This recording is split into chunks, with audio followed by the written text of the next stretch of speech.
আমি মনে করি পিআর পদ্ধতি বাস্তবায়ন হওয়ার আগে দেশে একটি গণভোট হতে পারে এবং সেখানে যদি গণভোটের মাধ্যমে দেশের বেশিরভাগ মানুষ এবং যারা বিভিন্ন রাজনৈতিক দল আছেন তারা যদি মনে করে আসলেই বর্তমানে রাজনৈতিক বাস্তবতায় পিআর পদ্ধতি খুবই গুরুত্বপূর্ণ, তাহলে পিআর পদ্ধতি বাস্তবায়ন হওয়াটাই বর্তমানে সময়ের চাহিদা হবে। আর যদি দেশের মানুষ মনে না করে যে পিআর পদ্ধতি বর্তমানে কোনো দরকার নেই, তাহলে পিআর পদ্ধতি প্রয়োজন আছে বলে আমি মনে করি না। আপনারা সবসময় বস্তুনিষ্ঠ সাংবাদিকতার মাধ্যমে সবসময় আমাদেরকে সঠিক রাস্তা দেখিয়েছেন, যেমনটি দেখিয়েছিলেন 2024-এর গণঅভ্যুত্থানের মাধ্যমে। আমি আমার কথা বলার শুরুতেই গভীর শ্রদ্ধার সাথে স্মরণ করছি 2024-এর গণঅভ্যুত্থানে যে সকল বীর শহীদরা তাদের বুকে তাজা রক্ত দিয়ে জীবন দিয়ে আমাদেরকে নতুন বাংলাদেশ বিনির্মাণের জন্য যারা পথ দেখিয়ে গেছিলেন এবং নতুন বাংলাদেশের সম্পূর্ণ গণতান্ত্রিক চর্চার জন্য যারা আমাদের কাছে উজ্জ্বল দৃষ্টান্ত হয়ে থাকবেন আজীবন।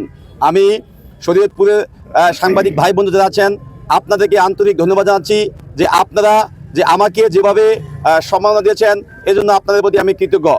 আপনারা জানেন 2024-এর গণঅভ্যুত্থানে আমি একজন কেন্দ্রীয় সমন্বয়ক ছিলাম, একই সাথে বৃহত্তর সাভার আশুলিয়া এবং জাহাঙ্গীরনগর বিশ্ববিদ্যালয় আন্দোলনের একজন সম্মুখ সারির যোদ্ধা ছিলাম এবং সেই আন্দোলন পরবর্তী সময়ে আমি জাহাঙ্গীরনগর বিশ্ববিদ্যালয়ের শিক্ষার্থীদের সবসময় যৌক্তিক চাওয়া পাওয়া নিয়ে সবসময় আমার বলিষ্ঠ কণ্ঠস্বর নিয়ে সবসময় সামনে ছিলাম এবং এই 2025-এর 11ই সেপ্টেম্বর আপনারা জানেন 33 বছর পর জাহাঙ্গীরনগর বিশ্ববিদ্যালয়ের যেই অকার্যকর জাকসু কার্যকর হয়েছে সেখানে আমি সম্পূর্ণ স্বতন্ত্র প্যানেল থেকে নির্বাচন করে আপনাদের দোয়া এবং আপনাদের ভালোবাসায় আমি বিপুল ভোটে বিজয়ী হয়েছি।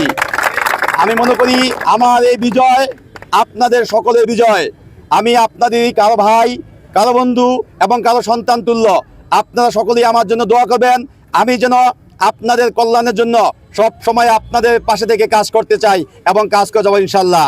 আপনাদের সুখে দুঃখে আপনাদের পাশে থাকতে চাই এবং যে কোনো সময় আপনাদের এই মাটির সন্তান হিসাবে আমাকে আপনারা আগামীতে আপনাদের পাশে পাবেন বলে আমি আশ্বস্ত করছি আপনাদেরকে।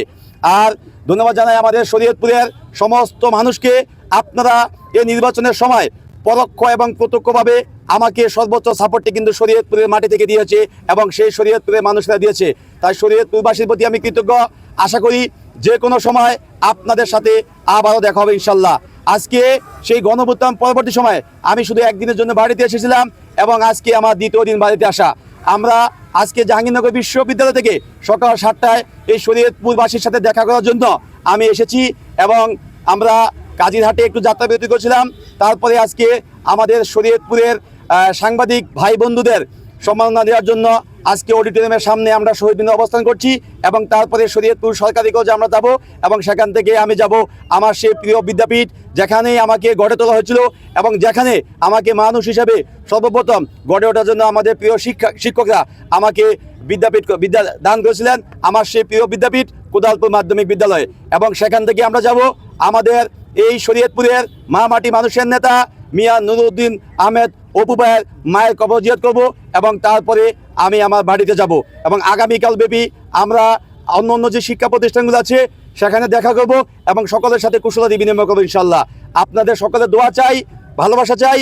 আশা করি আপনাদের সকলের দোয়া ভালোবাসা পিছনে যেমন পেয়েছি এই আমি জাকসুর বিপি হিসেবে নির্বাচিত হওয়ার পরে যখন কাজ করতে যাব তখনও যাতে আপনাদেরকে পাশে পাই এবং আমি যাতে এই শরীয়তপুরের সুনাম ধরে রাখতে পারি এবং আপনাদের মুখ উজ্জ্বল করতে পারি। সবাই আমার জন্য দোয়া করবেন। দেখেন আমাদের পিছনে যে সকল রাজনীতি আমরা দেখেছি সেটা বাংলাদেশের প্রেক্ষাপট অনুযায়ী একটা ঠিক ছিল, কিন্তু আমরা চেয়েছিলাম সবসময় একটা পরিবর্তনের রাজনীতি, যেই রাজনীতিতে আমাদের জনমানুষের কথা বলবে, মানুষের কল্যাণে কাজ করবে এবং সকলের সাম্য প্রতিষ্ঠিত হবে। কিন্তু আমরা দেখেছি সবসময় সেখানে পুঁজিবাদ বিরাজ করেছে এবং পরিবারতন্ত্র কায়েমের মাধ্যমে শুধুমাত্র কয়েকটি পরিবারের কাছেই বাংলাদেশের রাজনীতি অতীতে জিম্মি হয়েছিল। আমরা এই জিম্মি দশা থেকে বের হতে চাই এবং আমরা বিশ্বাস করি যোগ্যতার ভিত্তিতে একজন কামারের ছেলে, একজন কুমারের ছেলে, একজন কৃষকের ছেলে যাতে বাংলাদেশের সুষ্ঠু ধারার রাজনীতিতে সুযোগ পায় তেমনই একটি রাজনীতি আমরা আগামীতে বিনির্মাণ করতে চাই। এবং আমরা বিশ্বাস করি দীর্ঘদিন আমরা যে গণতন্ত্রের সুষ্ঠু গণতন্ত্র থেকে বঞ্চিত ছিলাম সেই সুষ্ঠু গণতন্ত্রের চর্চা আগামী ফেব্রুয়ারিতে যে জাতীয় নির্বাচনের মাধ্যমে যে হওয়ার কথা আছে সেখানে শতভাগ সুষ্ঠু নির্বাচনের মাধ্যমে বাংলাদেশে দীর্ঘদিন পরে ফেসিবাদের বিদায় হওয়ার পরে একটি উজ্জ্বল দৃষ্টান্ত স্থাপিত হবে বলে বিশ্বাস করি এবং সেই নির্বাচনে আপনাদের সকলের একদম সমান কন্ট্রিবিউশন আশা করছি আমরা।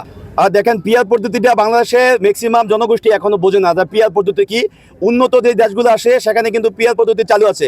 তো উন্নত দেশের সাথে তুলনা করে আমরা দেখেছি পিছনে বিভিন্ন পদ্ধতি, বিশেষ করে শিক্ষা কাঠামোতে বিভিন্ন পদ্ধতি চালু করা হয়েছিল, কিন্তু সেগুলো কিন্তু সফল হয়নি। তো আমি মনে করি বাংলাদেশের মানুষ এখনো গণতন্ত্রের ব্যাপারে শতভাগ, তারা কিন্তু এখনো বুঝেন না। গণতন্ত্রের সুষ্ঠু চর্চা কিন্তু বাংলাদেশে নেই, অতীতে ছিল না। তো সেক্ষেত্রে পিআর পদ্ধতি এই মুহূর্তে চালু করাটা বাংলাদেশের জনগণ যদি রায় দেয় সেখানে করা উচিত হবে বলে মনে করি। আমি মনে করি পিআর পদ্ধতি বাস্তবায়ন হওয়ার আগে দেশে একটি গণভোট হতে পারে, এবং সেখানে যদি গণভোটের মাধ্যমে দেশের বেশিরভাগ মানুষ এবং যারা বিভিন্ন রাজনৈতিক দল আছেন তারা যদি মনে করে আসলেই বর্তমানে রাজনৈতিক বাস্তবতায় পিআর পদ্ধতি খুবই গুরুত্বপূর্ণ, তাহলে পিআর পদ্ধতি বাস্তবায়ন হওয়াটাই বর্তমানে সময়ের চাহিদা হবে।